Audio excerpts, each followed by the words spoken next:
Dalam rangka peringatan HUT Pemasyarakatan ke-53 yang masih dalam suasana perayaan Paskah bagi para umat Nasrani, Kantor Wilayah Kementerian Hukum dan HAM Sumsel melaksanakan ibadah bersama para warga binaan di Sumsel, bertempat di Gereja Bethesda, Lapas Narkotika Kelas 3 Palembang. Dalam kegiatan yang berjalan hikmat ini diikuti oleh sekitar 31 orang warga binaan Nasrani yang berasal dari Lapas Narkotika Kelas 3 Palembang, Lapas Kelas 1 Merah Mata, Lapas Perempuan, dan Rutan Negara di Palembang.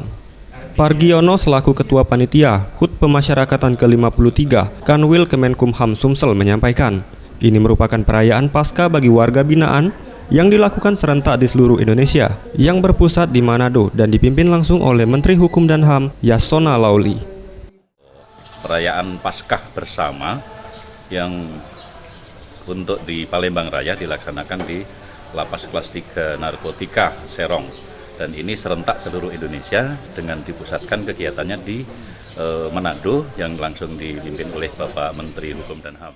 Sementara itu Reza Yudhistira Kurniawan selaku Kalapas Narkotika Kelas 3 Palembang menyampaikan, kegiatan ini bertujuan untuk memberikan kesempatan bagi para warga binaan yang beragama Nasrani agar dapat merayakan dan beribadah di perayaan Paskah sesuai haknya, seperti yang dilakukan masyarakat Nasrani di luar lembaga pemasyarakatan.